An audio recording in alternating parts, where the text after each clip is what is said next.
July 1st marks the official second half of 2020. Thank goodness. Am I right? Like, the faster we can get through all this craziness, the better. And we're just keeping our fingers crossed. I saw a meme the other day that said, July, I need you to come in, sit down, don't say a word, don't touch anything, zip it. Because we don't need anything else to be like coming through our lives right now.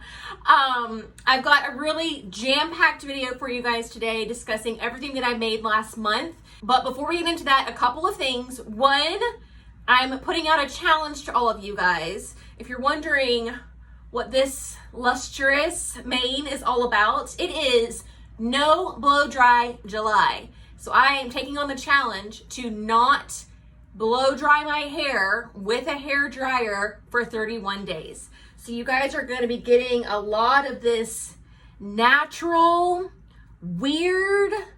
The reason why I want to do it is because I think my hair is not damaged, but it's mad at me. Because it used to be curly, like not ringlet curls, but definite defined waves. And you can kind of see some of that like in the top and then underneath, but like right about here down, it's like, And that is where I mostly use my, what's it called? Hair straightener. So I'm thinking if I don't apply any heat to it at all, we can have like a come to Jesus between me and my hair. My hair will realize I actually do really care about it, and I'm sorry that I have burned it so many times, but that I do want some of the curl back. So we will see. We will see what happens at the end of the month, how different my hair looks or feels or whatever. But if you want to do this with me, come on. There's really no official commitment at all. You can just state your participation in the comments section. Okay, and then the second thing I want to get to is today's video sponsor. You guys, I'm so excited about this. So you guys have been asking me for years about good quality pressing mats. That's right. I got the Mountain Mist pressing mat. I actually got one that is even cool, because you know I can't just do like an average pressing mat. I have to do like the super cool one. So this is a 2-in-1 pressing mat where in and of itself it's huge. It's 18 by 24 inches by 1/2 of an inch thick, right? But then it has this middle inset part that is 13.5 by 13.5 that comes out to make one. You either have one large pressing mat, or you can pull out the insert and have a smaller pressing mat. And this is great for if you want to put it on a little table beside your sewing machine, if you want to take it with you somewhere, not that we're doing a ton of that, but if you like go over to families' houses and sew or whatever, or if you want to move it around different parts of your own house, you can take out the little inset and have like a smaller pressing mat. So the Mountain Mist pressing mats, and the reason why I love these so much is because pressing mats get a lot of heat, no pun intended, for smelling bad.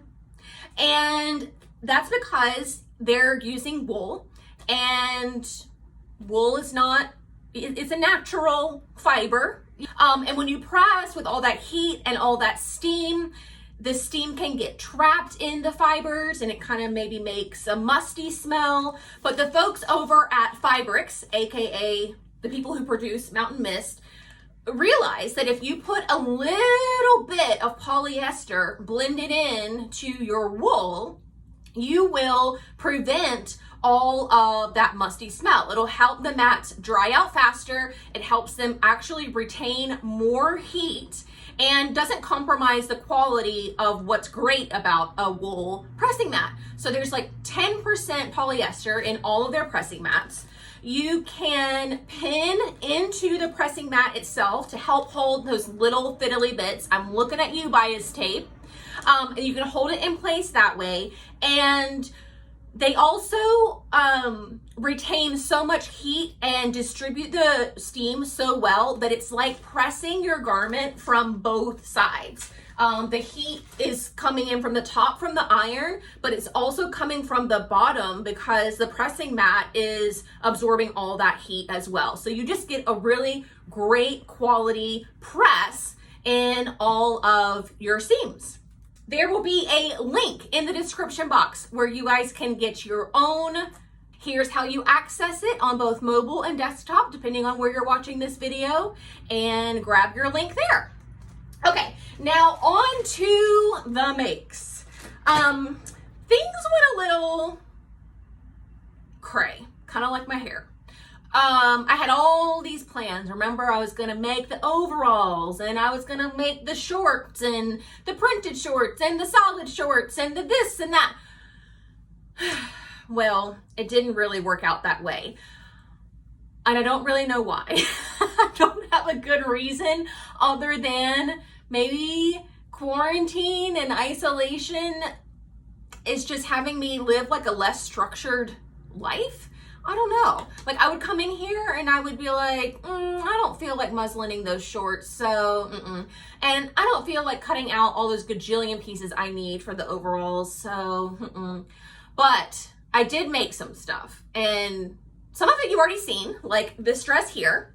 I just posted this week. You guys seem to really like it. I really love it as well. All the details are already outlined in that pattern review video, so I will link that in the description box if you haven't already seen it. But she's cute, she's fun. Somebody commented it's like a palm tree leaf and a zebra had a baby and made this print, and I couldn't agree more. I think that's a perfect description. I did mention in that video one little minor fitting issue, and that is the sleeveless version. The sleeved version would pull it out like this, right? And that's where your sleeve would sit, and that would be perfect. But the sleeveless version doesn't do that, and so doesn't have anything to hold it over the shoulder, and so it tends to go in some. And when that happens, it creates this little guy. Right? If I'm just standing normal, you get this. It's not huge, but it's not great. So all that needs to happen is I need to just change the shoulder slope by pulling this in a little bit. So I'm going to do a full video to explain a little bit better about how this works, and how you achieve that, how you do that, and how you know you need to do that. So stay tuned for that. Also, something else that's already been featured on the channel is this little number, Simplicity. They're calling it E1828. Somebody found the non-Walmart version of this pattern, and I have that in, Lordy, I have that in the description box of this video that I'll also link for you guys, so you can like try and find this pattern for yourself, because this version here, the Walmart version, is not available anywhere. I didn't even see like an Etsy listing for it or an eBay listing, but it is this really cute shift dress, baby doll-ish kind of shift dress. I did have some not so fun issues with these arm size, but again, all of that has been addressed in the pattern review video, so go watch that.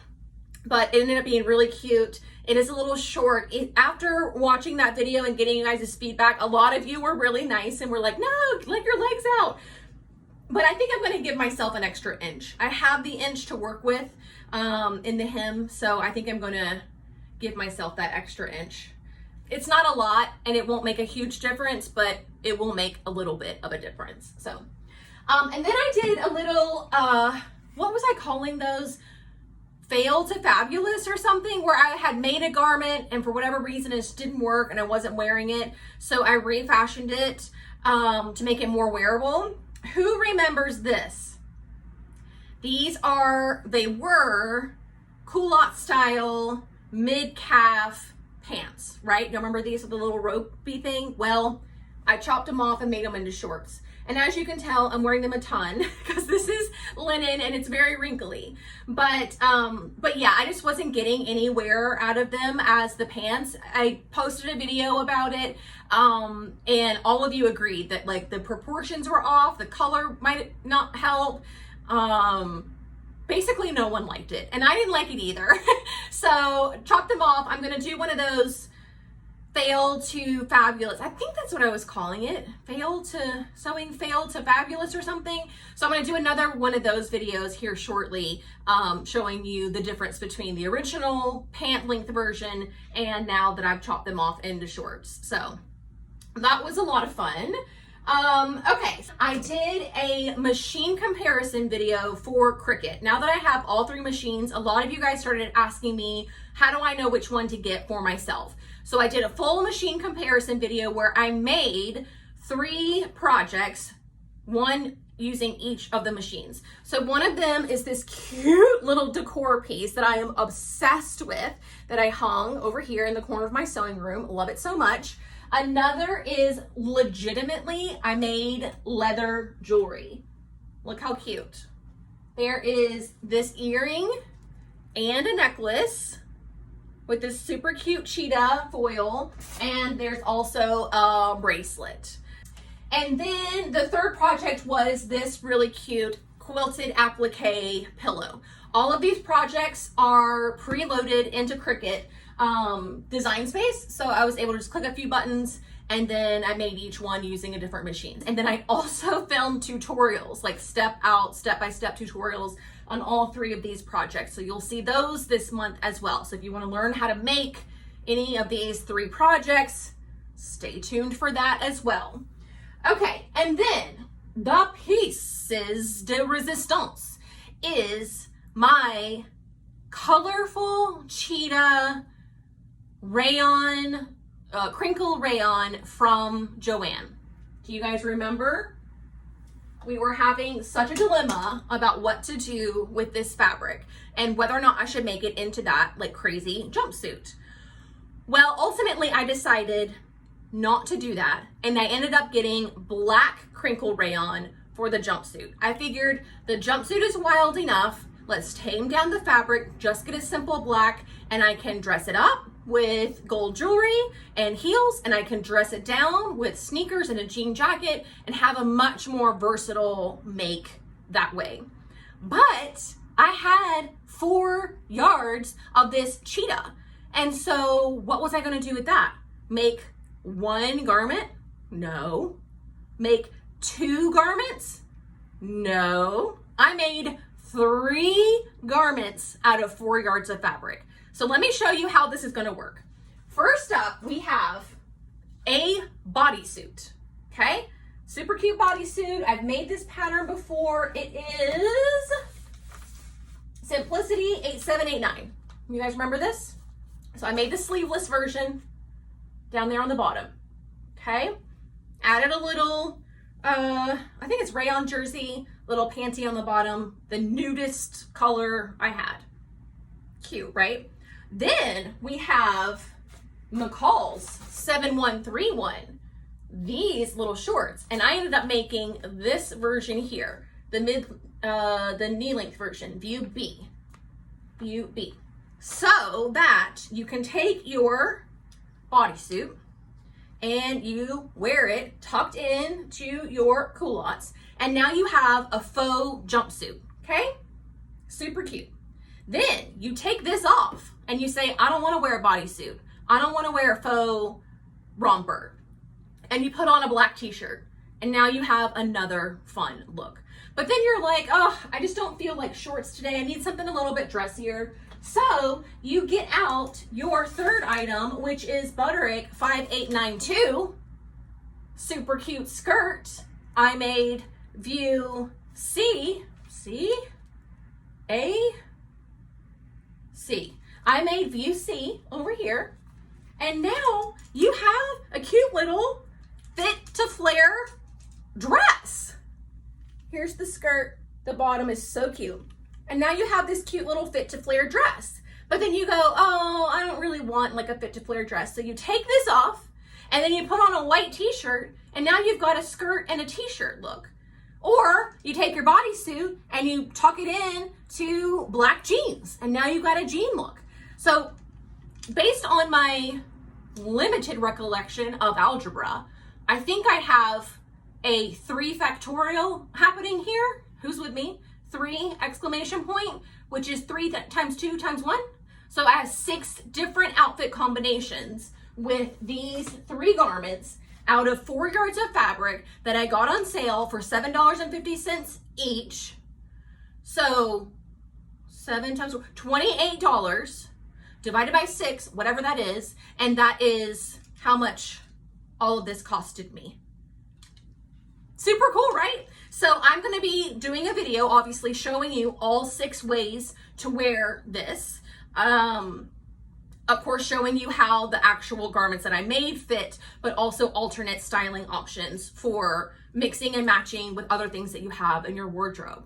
I'm like, why didn't I think of this sooner? This is freaking brilliant. And I'm so excited about it. I think it's really, really great. So I'm really excited about that. All right, so that is everything that I made in June. It was a really fun month of sewing, even if I didn't stay on track. So maybe that's the lesson here, is that, you know, you can kind of veer off of your plans and everything will still be all right. But let me know what you're making. Let me know what you made in June. If you have anything you're really proud of, put a link in the comment section. Send me to your Instagram, wherever it is that you're posting these things. I love to see what you're making as well. But that is going to do it for me today. Check the description box to get your Mountain Mist wool pressing mat. And I will see you all very soon. Bye!